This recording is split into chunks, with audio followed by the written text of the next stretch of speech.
छात्रों, अब हम सामाजिक प्रकार्य और अप्रकार्य के बारे में अध्ययन करेंगे। यदि कोई भी आंशिक ढांचा, कोई उपसमूह, भूमिका, सामाजिक सामान्यक अथवा सांस्कृतिक मूल्य सामाजिक प्रणाली या उपप्रणाली की एक या अधिक सामाजिक आवश्यकताओं की पूर्ति में योग दे तो यह कहा जा सकता है कि वह प्रकार्यमय है। यदि वह इनमें से एक या अधिक आवश्यकताओं के पूरा होने में बाधा उपस्थित करे तो उसे अपकार्यकारी कहा जाता है। छात्रों, हमें यह स्मरण रखना होगा कि प्रकार्य को प्रयोजन न समझा जाए। प्रयोजन व्यक्तिनिष्ठ होता है, अर्थात सामाजिक प्रणाली में भाग लेने वाले व्यक्ति या व्यक्तियों के मस्तिष्क में वास करता है, किंतु प्रकार्य या अपकार्य किसी भी अभिनय क्रिया का वस्तुनिष्ठ प्रतिफल है।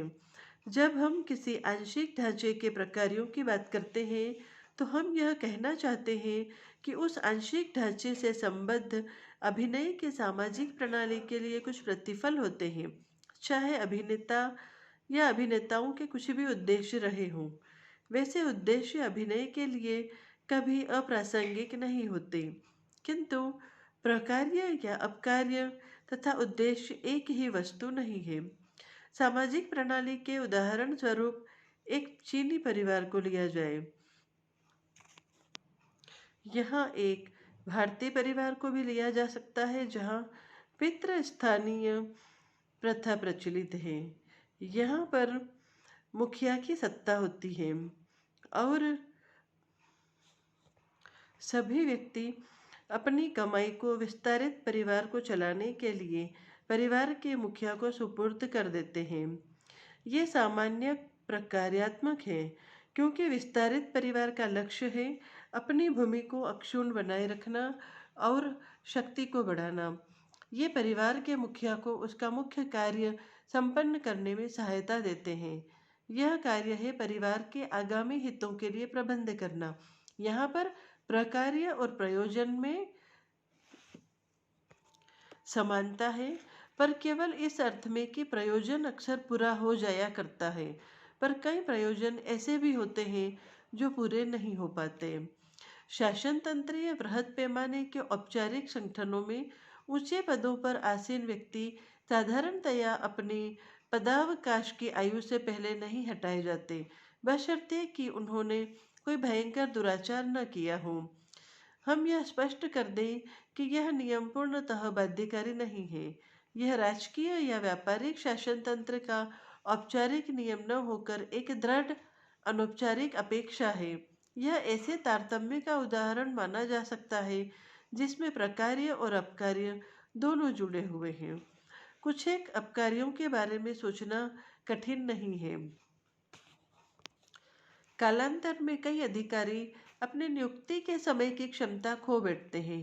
पारिवारिक कठिनाइयाँ, बीमारी और बढ़ती आयु के साथ घटती हुई कार्यशक्ति शनि शनि व्यक्ति की कार्यक्षमता को घटाते हैं। परिणाम यह होता है कि किसी भी समय बड़े संगठन में उपलब्ध योग्यता का कुशल वितरण नहीं पाया जाता। श्रेष्ठ योग्यता वाले युवा व्यक्ति उस पद पर नहीं नियुक्त होते जहां वे उस योग्यता का पूर्ण उपयोग कर सकें। उच्च पदों की सुरक्षा न केवल उन पर आसीन व्यक्तियों की वरन उनके अधीनस्थों की भी पहले शक्ति को कम करती है। मात्र ढर्रे पर चलने वाले प्रशासन को प्रशंसित भले न किया जाता हो, पर उसे अधिक हतोत्साहित भी नहीं किया जाता। पद की स्थायी अवधि के ये तथा अन्य प्रतिफल संगठन को अपने पर्यावरण से जितना हो सके उससे कहीं कम अनुकूलनशील बनाते हैं। जैसे व्यापार में एक कंपनी अपने पुराने ढर्रे पर चलते हुए प्राविधिक प्रगति से उत्पन्न नए अवसरों के लाभ उठाने में असमर्थ रहकर अंततः बिल्कुल ही ठप हो सकती है। इन अपकारियों के विपरीत पद अवधि की सुरक्षा के 3 सकारात्मक प्रकार्य भी हैं। एक, संगठन में उच्च स्थिति का होना विकासशील व्यक्तियों के लिए प्रेरणादायी है, किंतु यदि ऊंचे पद असुरक्षित हुए तो प्रेरक के रूप में वे कम प्रभावशाली होंगे। लोग यह पसंद नहीं करते कि उनकी पदवृद्धि न हो, पर इससे भी अधिक वे यह चाहेंगे कि उनकी पद अवनति न हो। जब कोई व्यक्ति ऊंचे पद पर जाता है तो उसकी पद वृद्धि काफ़ी प्रसिद्ध हो जाती है। भव्य समारोह आयोजित किए जा सकते हैं जिसमें कि संगठन के लक्ष्यों और मूल्यों को पुनः प्रकाशित किया जाता है। इस प्रकार ऊंचे पद संपूर्ण संगठन के ही प्रतीक बन जाते हैं। यदि उच्च पदासीन व्यक्ति जल्दी जल्दी हटा दिए जाएं, तो जनता की दृष्टि में संगठन की प्रतिष्ठा गिरने लगेगी। इस प्रकार संगठन की एक प्रतिस्पर्धी के रूप में जो स्थिति है उसका ह्रास होगा। उच्च पदाधिकारियों के शीघ्र हटा दिए जाने से अधीनस्थ कर्मचारियों के मनोबल पर भी विपरीत प्रभाव पड़ेगा। यदि उच्च पदाधिकारी संगठन के प्रतीक हैं और यदि ये ही पदाधिकारी जल्दी जल्दी अक्षम घोषित कर दिए जाते हैं, तो एक सामान्य धारणा यह बन जाती है कि काम करने के लिए यह संगठन अच्छा नहीं है। यह धारणा अधीनस्थ कर्मचारियों के आत्मसम्मान को और उनके मनोबल को गिरा देगी। कार्यालय की सुरक्षा और कुशल व्यक्तियों की शीघ्र पदवृद्धि के बीच निबल अनुकूल संतुलन बनाए रखने में जो कठिनाइयां उत्पन्न होगी या जो कठिनाइयां उत्पन्न होती है उनके विषय में काफी कुछ कहा जा सकता है। किसी संगठन के उच्च पदाधिकारियों में होने वाला कोई परिवर्तन थोड़े समय के लिए तो कार्यक्षमता को कम कर देता है। नया व्यक्ति चाहे वह पुराने व्यक्ति से योग्यता में श्रेष्ठ ही क्यों न हो, प्रारंभ में कम प्रभावशाली ही होगा। होने वाले कार्य की प्रगति को समझने में उसे थोड़ा समय लगेगा और उसे अपने निकट के उच्चाधिकारियों और अधीन कर्मचारियों से सामाजिक संपर्क स्थापित करना पड़ेगा।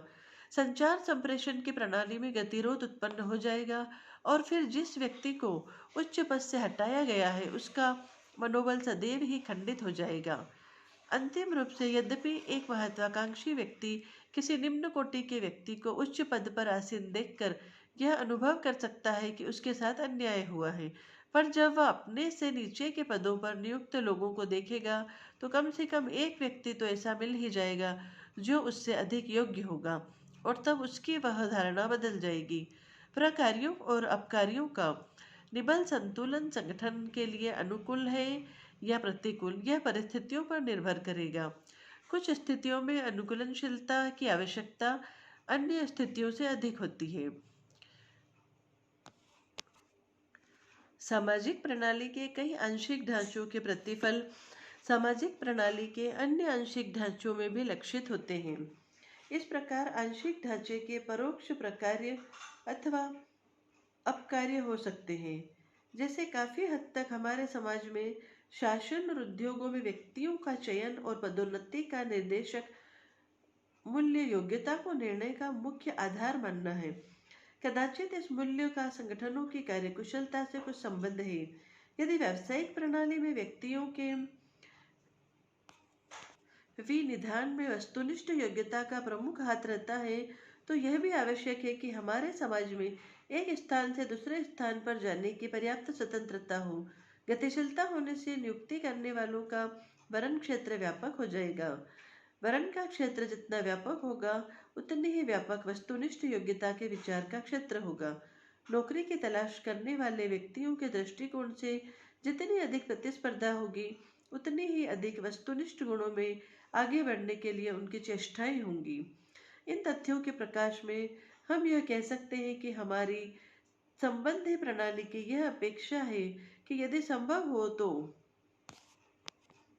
यदि नव दंपत्ति अपना अलग घर बसाए, यह नियम जिसे शास्त्रीय शब्दावली में नव स्थानीय आवास कहा जाता है, यह आंशिक ढांचा है जो वस्तुनिष्ठ योग्यता के आधार पर नियुक्ति के नियम को निभाने में सहायक होता है, क्योंकि नव स्थानीय आवास गतिशीलता की स्वतंत्रता को संभव बनाते हैं। इस प्रकार संबंध सामान्यकों के आर्थिक और राजनीतिक समूहों की कार्यकुशलता के लिए कुछ परोक्ष प्रकार्य होते हैं। किसी भी प्रकार्यात्मक या अपकार्यात्मक आंशिक ढांचे को तंत्र कहा जा सकता है, क्योंकि एक आंशिक ढांचा दूसरे आंशिक ढांचे को जो प्रकार्यात्मक है अथवा अपकार्यात्मक निभाने या कमजोर करने में योग देता है, और इस प्रकार परोक्ष रूप से उनके लिए प्रकार्यात्मक या अपकार्यात्मक है।